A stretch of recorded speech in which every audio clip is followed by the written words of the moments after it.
Well, good morning, everyone. I'm here with Jeffrey Austin.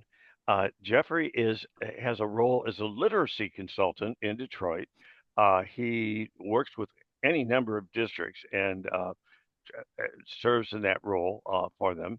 Uh, and boy, I wish there were more people like you employed. It would be so handy if districts had some literacy person that actually knows about all this, uh, and I know you do, uh, actually knows about all this to talk to. Um, uh, so at this point, I've already done too much talking. I'm going to change the screen over so that you're on the screen big time. Give us a smile. There you And go. my first question, tell us about what you do in your role as a literacy consultant. And if you've got any war stories, shoot them at us. Okay, it's all you. Well, thanks for the introduction. I really appreciate being here and being able to talk to you about all the things that are going on in literacy right now, which is quite a lot here in Michigan and really across the United States and even internationally. It's an exciting and interesting time to be alive as a literacy consultant. And to your point, we also wish there were more literacy consultants because we've got a big county here in Southeast Michigan, Wayne County, and we have 33 traditional public school districts. We have 100 charter schools, um, 300,000 students just about. So there's lots going on here and lots of people to talk to and think through these complex interesting, vital issues in literacy that we're all confronting across the country. I will say a lot of my work happens in secondary schools, middle school and high school spaces, but not exclusively.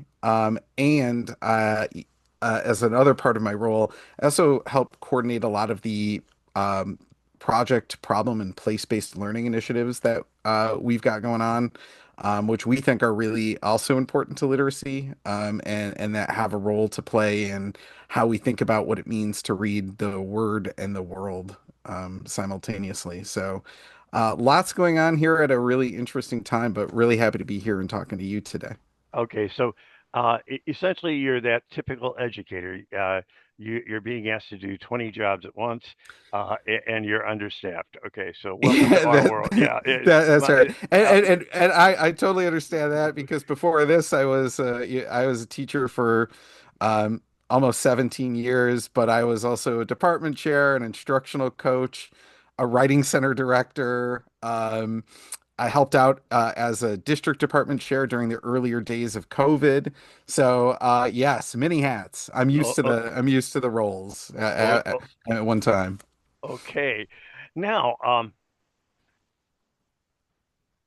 I maintain Seidenberg has also said this that there are, first of all, there are dyslexic children. Now, there are some folks, uh, constructivist folks, some uh, that say no, it doesn't exist, and et cetera, et cetera. Okay, I absolutely believe it exists. I think we talked in the prior part where I think if there had been a label back in the day when I was doing this kind of thing, that when I was first in education, uh, I think if there had been a label, I would have. I don't think I would have made dyslexic, but I do think I would have gotten some of the other labels that are going on. But I predate all that. So, but I'm quite sympathetic. Part of the reason I think I succeeded in my role as a teacher all those years is that I understood. I was, I think like them. My brain, my wife will verify this. My brain is not wired like the usual brain. Okay, but uh, I see this as a um, strength, not a weakness. And I had another interview that I'll put in the comments of this uh, uh, that basically make me believe that. So that's off the table. Yes, there are dyslexics. Now, the next question becomes how many? Oh my gosh. Uh, I've seen everything from none to around 18 or 20%. Okay. even if we take the 18 or 20%, that's still a whole ton of children that aren't dyslexic but have reading problems. And those children kind of in the middle of things. And then there are some children that need um, the implicit or the implicit kind of instruction. So it's my belief that's what's happening today is we are swinging from an era when the implicit instruction was dominating to an era where explicit instruction is dominating. And so all that's happened is the children with the huge problems are still around, but now it's a different set of children. Now it's the children that need the uh, implicit instruction who aren't getting them. So that's my whole theory of things. And I think we talked earlier, and we're pretty well on the same page. So what do you do um, uh, to help those children, that huge group in the middle? uh, what kind of things what kind of things are you saying to districts that will help the middle? And I've heard many a district say, if you're doing tiered things, if tier one isn't strong enough, tier two is going to get slammed and nothing's going to happen. So talk about that. Yeah. I think, first of all, I really appreciate what you said. Students with dyslexia, I think, we talked earlier, they really do deserve all the things that they need to be successful. And is it probably true that over the years we could do a better job and could have done a better job of meeting their needs? Absolutely. So we certainly want to do that, right? And we certainly want to get that right for those kids. But there are other kids who might need something different. So and with a huge diversity that we serve in public schools, you're going to have lots and lots of different kids with lots and lots of different needs at lots and lots of different times. So I think one of the things that we're trying to advocate for is not necessarily pedagogical purity, but like a pluralism of approaches that we can use to meet the really diverse needs that kids have. Uh, My my own colleagues are calling that a nuanced view. a A nuanced approach. I nuanced like view. nuance. I like nuance. I think, when we fight with each other, we lose nuance. And when we talk to each other, maybe more productively and find out where the common ground is, we can find that nuance and we can have those conversations about what works for which group when. And those are important conversations to have. I think like my animating belief is that every student should be able to come through the front door of their school and have success. And that's kind of our role, right? Like not retrofitted, not coming around, right? Just like every student should be able to show up as their fullest selves and have success. And we need to figure out what that means and looks like. Um, but yeah, it is going to require a nuanced conversation, quite frankly, that um, I think we're a little bit too busy fighting to have. Okay. Any war stories for us about, well, I don't want to put it quite that way, but what's it like out there in the trenches when you're trying to push this nuanced view on different districts? Well, Or I've said that wrong. I said that wrong. When you're trying to use a nuance. it's a really good point, right? Like there's in this space, and you know this well from all the folks that you talk to on all sides of the reading. I even hesitate to call them wars. I don't know what that does for us, really, that language. I don't think that leads to nuance either. But like, this conversation that we're having about reading in this kind of national moment that we're having, I, people are they want solutions, right? They want the thing that's gonna fix the reading problem. This is true of te to the this is true of teachers, this is true of school leaders, this is true of politicians who in our state are many of whom are running for re-election this year, right? So they all and literacy is a big issue. It might be one of the number one issues that's on the docket for politicians, right? Who are running. Everybody's campaign is talking about literacy right now. So there, I think we said this in the pre-show, but this is an area where there's, because of those contexts, high urgency. to fix it, to get it done. That's what our governor has said. She wants to get it done in this year. And but I think especially I mentioned earlier, my focus is really in secondary schools. Um, we have not gotten the resources or the things that we need to help that happen. Let alone conversations about what does get it done really mean. But there hasn't been that nuance. So there's studies out there that'll show you from 1990 to 2017, there are only like 35 research articles about adolescent literacy at the high school level, Oh my.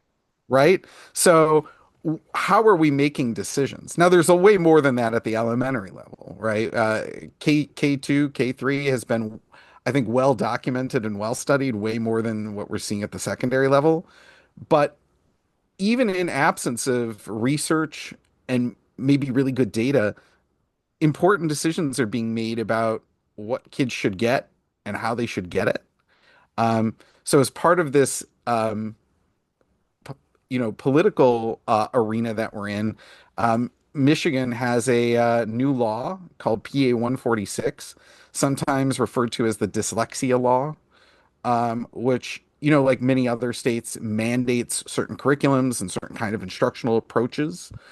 Um, and a lot of that is really heavy at the K3 level. They've come out with suggestions for, I guess they're kind of technically suggestions for which curriculum to use, but also which screeners to use and what you're going to do. But at the secondary level, there's no recommendations for what's happening.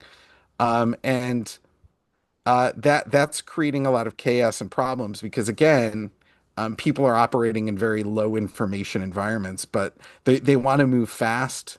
They want to do the thing that they're supposed to do legally and ethically and morally, but there's just not really that good guidance out there that's helping to support them.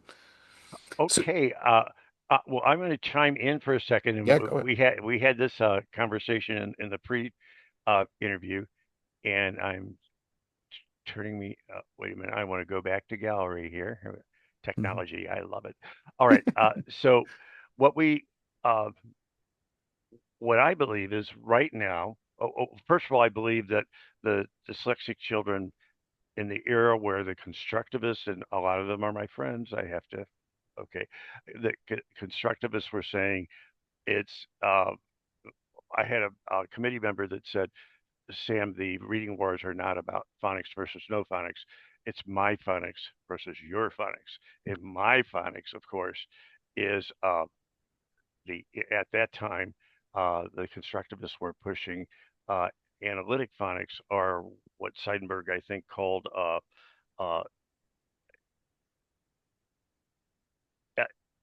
implicit instruction, okay, to the point where explicit instruction was almost unheard of, or at least not being taught the way it could have, would have, should have.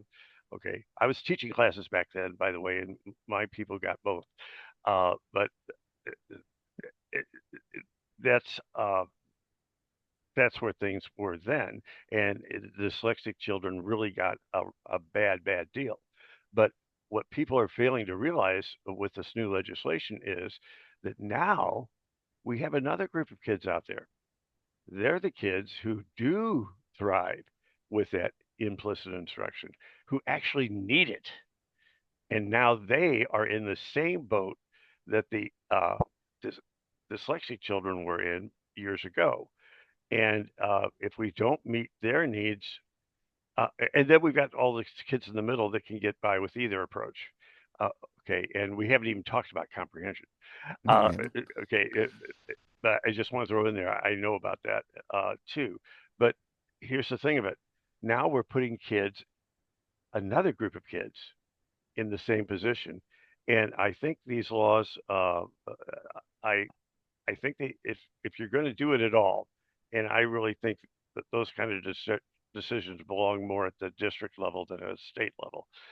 The districts are diverse enough as it is. When you get to the state level, it's like, oh my gosh. So that said, uh, I think we need to think about those children as well and what to do for them. The other thing is, you know, you're going to get an email blast from me about Brzezinski's work in this area, which I think may have application uh, to the secondary level. But that's a different podcast. So yeah, that's it. Okay, so that now I did a big long lead in. So what do we do? Well, I think you've brought up Seidenberg, and I think I saw one of your posts the other day that said, is Seidenberg helping us have the more nuanced conversation about who needs what when and in what dosage do they need it? Um, Maybe, right? I think his work and his recent approaches have been really, really interesting. And I think what Seidenberg is feeling is maybe what a lot of us are feeling, which is that the research base and the political implementation of the research base are two very different things, and that there was something, maybe a few things lost in translation from what the research says and what Seidenberg and his colleagues are arguing to what the laws got written as. And again, this is what happens when you may not have, in some cases, experts like district leaders and teachers and literacy consultants and all the people that make up the ecosystem at the table, and you're susceptible to some, big corporate money, some potentially nefarious actors. We've seen this in other spaces too, not just literacy, but it's really important to listen to the people who are closest. The other thing I'll bring up, and I appreciate bringing up Rosinski's work. The other thing I'll bring up is, Michigan has a really interesting history with literacy. We've had two quote unquote right to read lawsuits in the last decade here in Michigan, including one in 2016 filed by high school students in Detroit that were advocating for um, you know, a, a guaranteed right to literacy. And there's been interviews done with them, including by one of my colleagues, who they've interviewed these plaintiffs, and um, they've asked them sort of, when you're talking about literacy, what do you mean? And they have this really robust definition of literacy that they were after, right? They're talking about things like, pretty advanced disciplinary literacy. So it's the stuff that'll get you college and career ready, but it's also the stuff that will get you ready for civic and cultural life and robust participation in multiracial democracy. So they weren't totally angling for sort of those d the more basic decoding skills, although we know those are necessary and important for the advanced stuff to happen. Um, these kids fought for this over long periods of time. What came out of this whole process was a document called the Disciplinary Literacy Essentials. And Elizabeth Moji, who's the dean of the School of Education at the University of Michigan, was an expert witness. And she said, the judge asked her through testimony, like, what are the things that would be necessary if we were to guarantee or get closer to guaranteeing literacy for students, right? What would that look like? And so this document comes out, which is partially her testimony and partially work with a bunch of stakeholders to say, here are 10 practices that you can use in your classroom. And if you use them consistently across disciplines, and they're different, contextually different across disciplines, if you use them across the disciplines consistently, you will see better outcomes and better results for kids. And I want to say included in that document are pieces of, what we might call explicit instruction, right? You'll see those words in there. You'll see things like morphology and word study in the document, right? I think we recognize that these are really key pieces to developing highly literate folks, right? But you'll also notice that the document starts with things like problem-based instruction and access to diverse and abundant text. So as we think about those practices, that those become really, really important to us as we think about like what does it mean to have this full range of literacy. Okay. You not you've absolutely piqued my interest, and Yes. I can hear the shuffling out there of my the people that follow this blog saying, "Okay, Sam, make sure you get a link to all that." Yeah, well. So make sure I get a link to all that. Now, both that document and anything related to it, uh, and I'm sure that we're all going to be wanting to do that. So that would be something I'd be looking for from you. And I have to say that this has just been delightful. You have a way of putting things that I just love. I can tell you that you've got to be good at your job. Oh, thanks. You, you know how to say things diplomatically but professionally. Um, so that said, my last question to people I interview is always this. Okay, we've gone through all this stuff. Is there anything that you need to say now, or a point that you'd like to reemphasize? Uh, it's your time to do that. It's all you again. All right. Well, it's interesting. I just spoke with a group of assessment literacy facilitators, right, about the implications of this legislation and sort of where we are with literacy. And we've acknowledged that there are there's an important need for explicit instruction in foundational skills.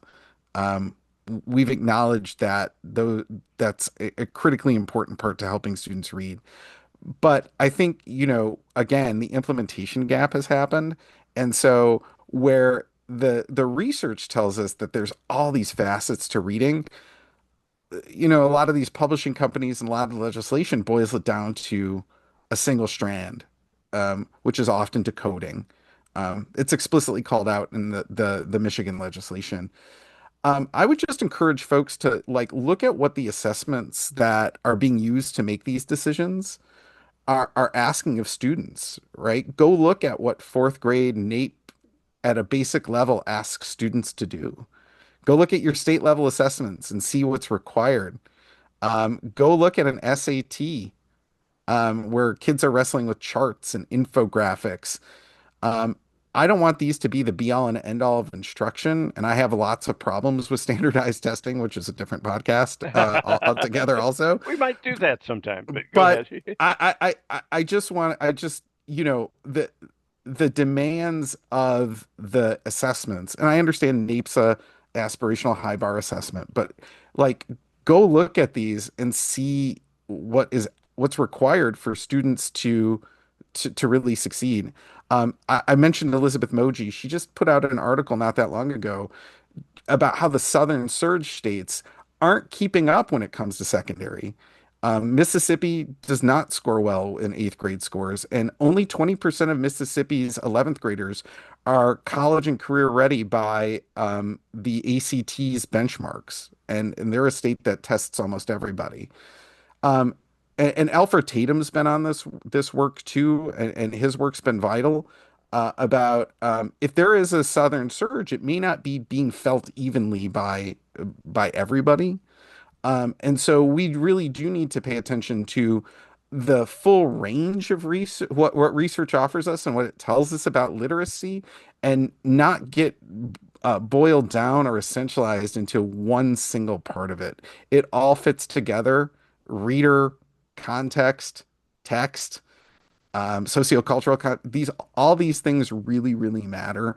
And so, this is again where it behooves us to have those really nuanced conversations about literacy and to talk to each other more than fight with each other and find out where we can um, do all the things that we need to do well on behalf of students. Okay, well, that is the perfect ending. Uh, that's that could turn into a soundbite so easily. Uh, so nicely summed up. Uh, there's one last thing about a Bomarito podcast interview. I have a little tradition called the Zoom wave.